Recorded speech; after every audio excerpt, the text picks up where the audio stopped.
De vuelta, estamos con Pablo González, diputado del PP, portavoz segundo, ¿cuál es el cargo exacto? Portavoz adjunto. Portavoz adjunto del Grupo Parlamentario del PP en la Junta General del Principado. ¿Qué tal, Pablo? Bienvenido. ¿Qué tal, Diego? Buenas tardes. Muy bien. Encantado de estar aquí. Bueno, muchas gracias. Gracias por venir.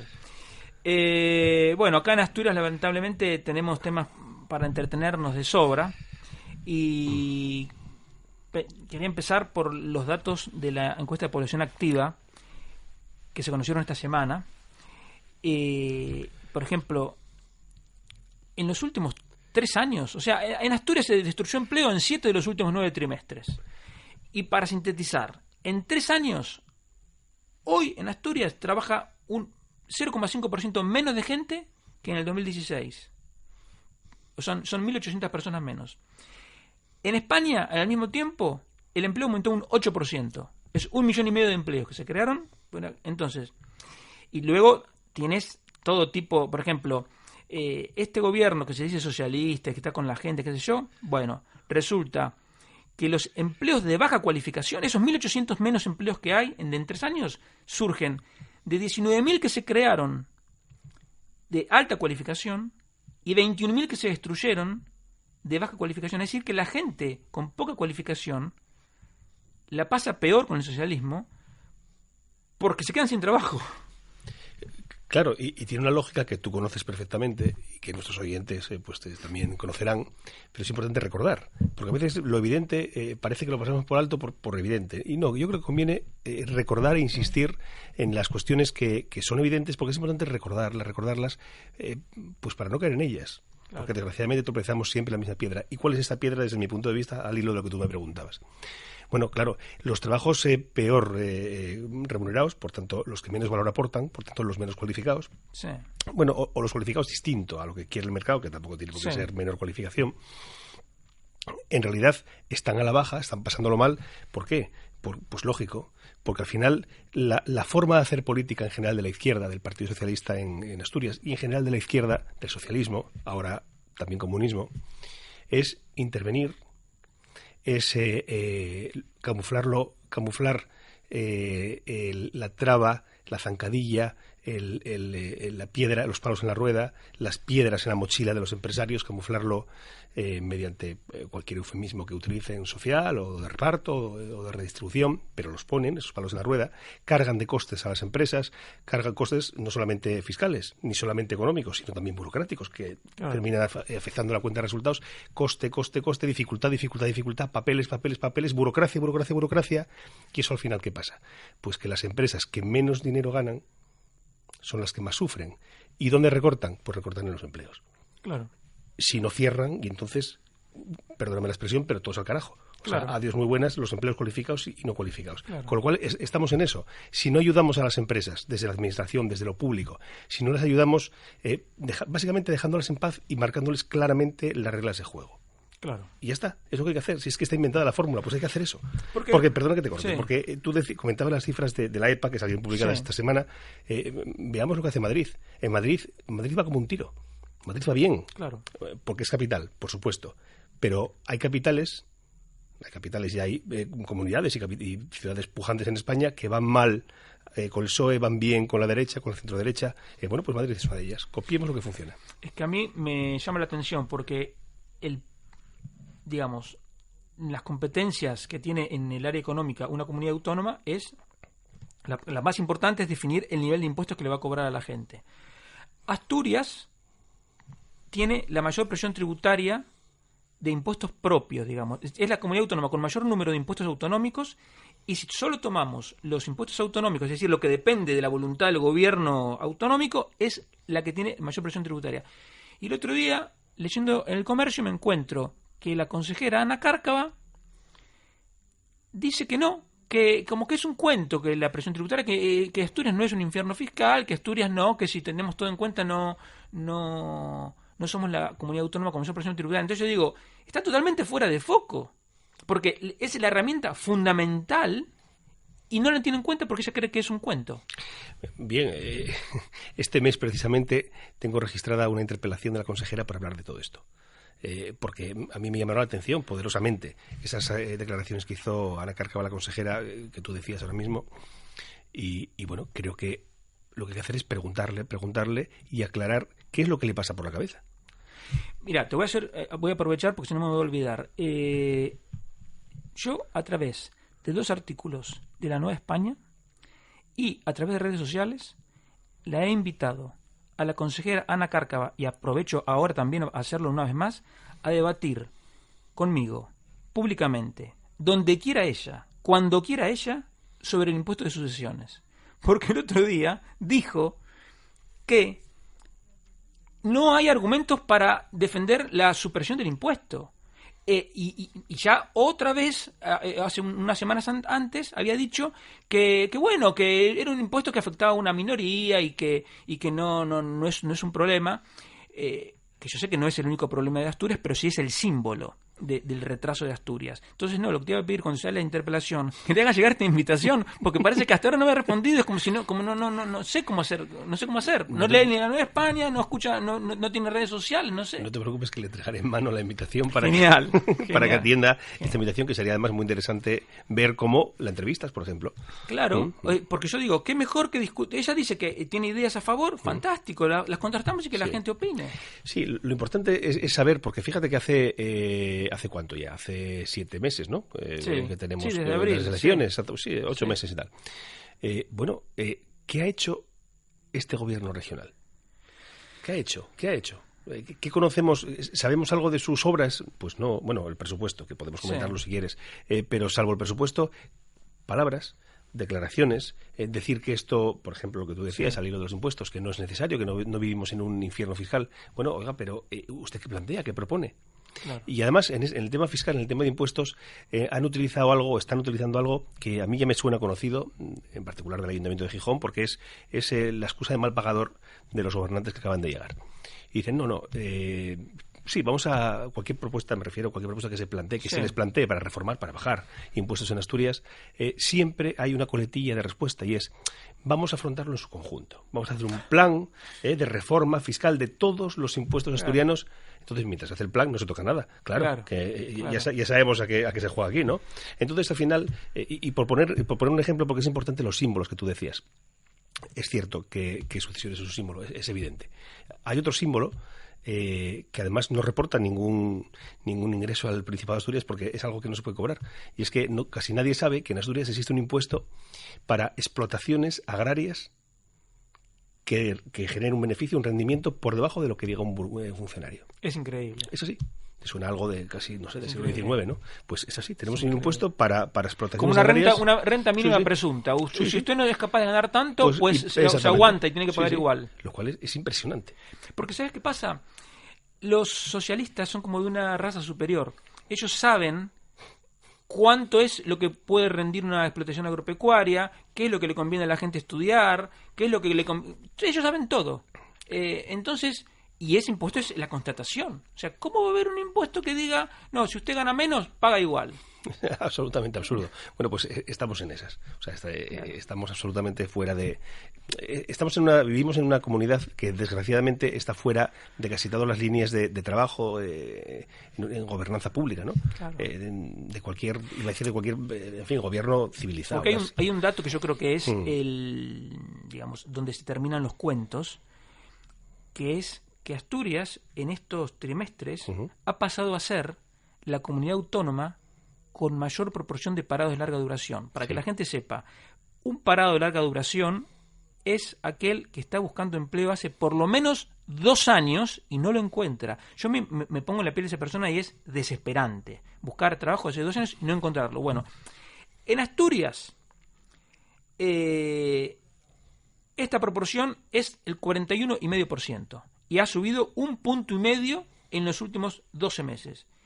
En España no estamos para echar cohetes, pero es un 30% y además la tendencia es favorable porque bajó más de 4 puntos en los últimos 12 meses. Entonces, tenemos el viento a favor de la economía española, que todavía más o menos va avanzando, se reduce el paro de larga duración, pero en Asturias crece. ¿Y quiénes son los parados de larga duración? Los egresados del IES Business School, de ICADE, de Harvard, si hay alguno. No, es el chaval de la Tenderina, el chaval de Pumarín, Esos son los paros de larga duración. Entonces, ahí es donde se terminan los cuentos. O sea, usted, Barbón, me dice que gobierna para la gente, pero resulta que el paro de larga duración crece en Asturias cuando en toda España baja. ¿Qué hacemos entonces? Claro, pues lo hacemos mal, evidentemente. Claro. ¿Y qué hacemos? Pues, ¿qué deberíamos hacer, creo yo, no? Deberíamos, lo que decíamos antes, deberíamos dar facilidades para que las empresas vengan aquí, se instalen, generen riqueza, generen empleo, etcétera. La fórmula que está inventada. Es importante recordar también un dato, el dato de inversión extranjera del año anterior. Y es que solamente vinieron de en torno a 20.000 millones de euros que captó España, solamente en torno a 70 vinieron para Asturias. Claro. Estamos en ese entorno. Sí. No somos atractivos. ¿Quién va a venir aquí por cuestiones no solo impositivas, sino lo que decíamos antes, burocracia, costes, desconexiones, falta de conexiones de todo tipo? No puede ser. Y eso os afronta de manera seria, contundente, eficaz, sin cuentos, o directamente habrá que echar el cierre. Y la respuesta a esto, desde el gobierno, parece ser el tema del pacto por la industria que se debatió ayer y antes de ayer, esta semana, martes y miércoles, sí. Eso es. En la Junta, pero que en realidad no es nada. Son titulares. Son buenas palabras que quién no va a suscribir. Claro. A mí me recuerda a los concursos de las Misses, ¿no? Por la paz en el mundo. ¿Quién va a decir que no, verdad? Por supuesto. Pero es que, ¿y cómo consigo la paz en el mundo? ¿Y cómo consigo, como planteaba el gobierno, potenciar el sector industrial asturiano? Sí, claro. ¿Cómo? Poner en el centro de nuestras políticas al sector industrial asturiano. Sí, ¿cómo? Claro. Apostar por el I+D industrial. ¿Cómo? Díganos cómo. Y el problema yo creo que es cuando la cabeza de un gobierno es alguien que no trabajó nunca en el sector privado, es un problema, porque no tienen ni idea. O sea, es como, yo me lo imagino a Pedro Duque, cuando lo nombraron ministro, dice, sí, voy a ser ministro para trabajar por mi país, es un orgullo, fenomenal. Pero de gestión no tiene ni la más remota idea, es astronauta. Un genio como astronauta, pero como gestor es un lamento. Entonces, con Barbón es lo mismo. Yo no dudo de sus buenas intenciones, pero no tiene idea. Bueno, Barbón también es astronauta, ¿no? Porque yo creo que está en el cielo todo el día, ¿no? Porque es incapaz de pisar, por mucho que diga lo contrario, de pisar la tierra. Sí. Es decir, no, pero oiga, palpe lo que hay.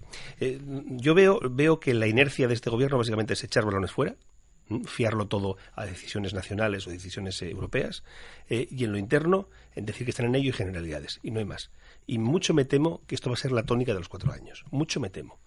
Porque claro, y no es por disculparle porque no lo pienso hacer, pero reconozco que el presupuesto asturiano es un presupuesto que, si no se afronta una reforma de verdad de la administración asturiana, de esta región en realidad, de todo lo público, es imposible que dé para gestionar de verdad Asturias. Claro. No puede ser. O sea, es un presupuesto que ha crecido en los últimos 10, 20, 30 años, se ha lastrado con crecimientos de todo tipo de peajes políticos, además a corto plazo, con visión de corto plazo, con visión de parte, no de conjunto, y entonces está lleno de añadidos, de parches, de lastres, que si uno no quiere recortar, pues no hay manera.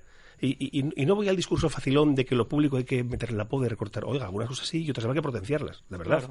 Claro. Pero claro, si nos afronta esto, nosotros le hemos pedido que a ver si afrontamos de lo primero que tenemos que hacer, y lo haremos ahora, ellos no quieren, es una nueva ley de reforma del sector público, de estructuración del sector público, que va a hacerlo mediante una ley nueva asturiana. Claro.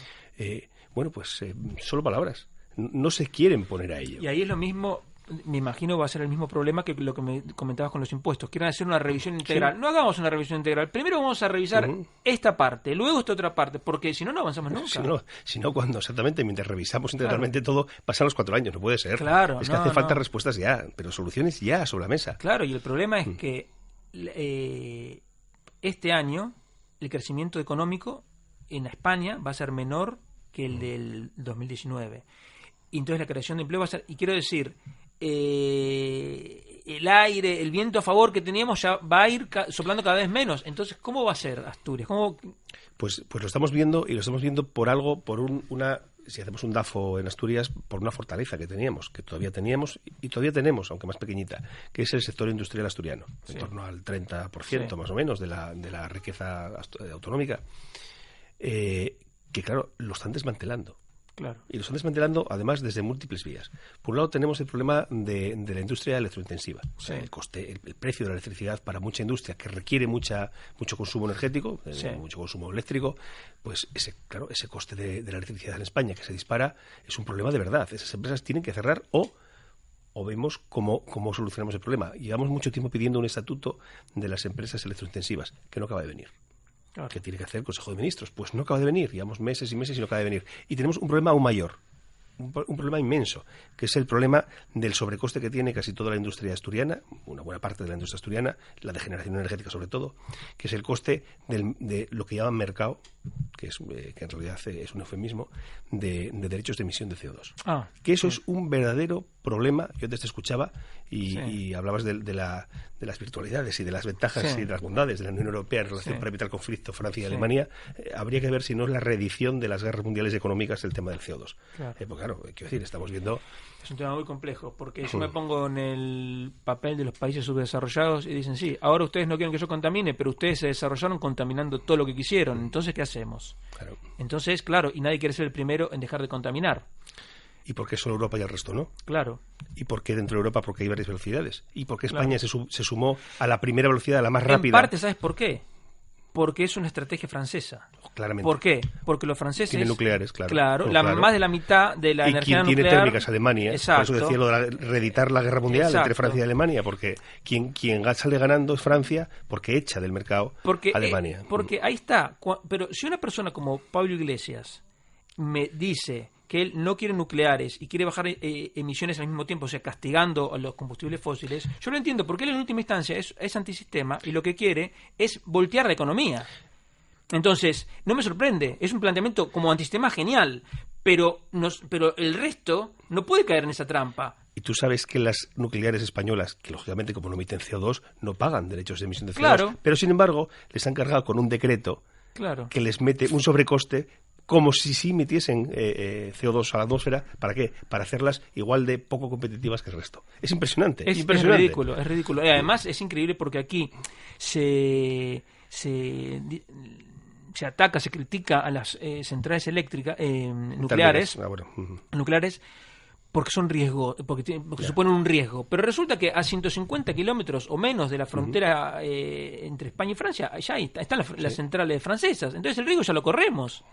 Así es. Entonces, no digo que, además, construir una central nuclear creo que lleva como 30 años, así que no es la solución inmediata, pero digamos, tenemos una parte de la solución y la estamos castigando. Sí, así es, así es. Es una cosa... Bueno, Francia está construyendo nucleares. Lógico. De quinta generación, que paran inmediatamente en frío. Claro. El riesgo es mínimo y además consumen residuos nucleares de las generaciones anteriores, con lo cual Francia está apostando duramente, claramente por la nuclear. Y es perfecto, porque realmente si una persona quiere reducir emisiones sin prejuicios, sin prejuicios ideológicos, claramente uno mira y dice, pero la nuclear y después también que haya eólica, perfecto. Sí. Pero fíjate cómo afectaba esto al debate que teníamos del empleo. Como el empleo industrial en Asturias se ha desplomado. En España también, porque afecta a toda España, pero Asturias en particular. Se ha desplomado. Imagínate si hubiera una central nuclear, la cantidad de empleos de super calidad que habría, súper bien remunerados, sería algo fantástico. Pero bueno, no creo que lo veamos en estos 4 años, seguro que no. Seguro que no. Y los otros 4, ojalá, pero bueno, ya hay que...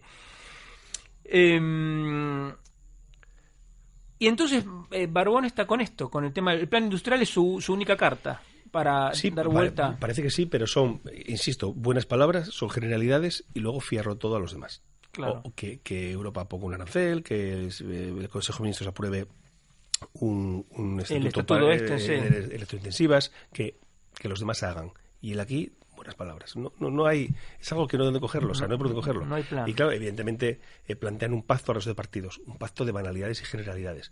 Sí. Bueno, en un 80%, no en todo, pero un 80%, pues estamos de acuerdo, claro. ¿Quién no está de acuerdo, insisto, con lo de la paz en el mundo que dicen en los concursos de belleza? O sea, es que sea serio, usted gobierna.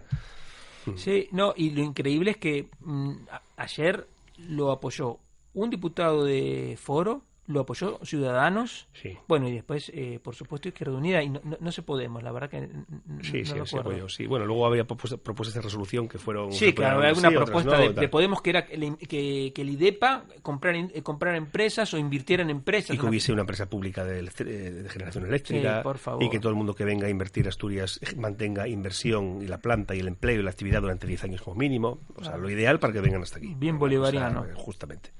Increíble. Ya me están diciendo que se está terminando el tiempo porque hoy juega el Sporting. Entonces, que va a ganar, por supuesto, no me cabe ninguna duda. Vamos a ver, sí. Y entonces tenemos que ir cerrando. Pero por eso hoy el programa es un poco más corto. ¿Qué te quedó algo en el tintero? Algo. Bueno, en realidad en Asturias queda mucho en el tintero, porque hay que hablar de industria, hay que hablar.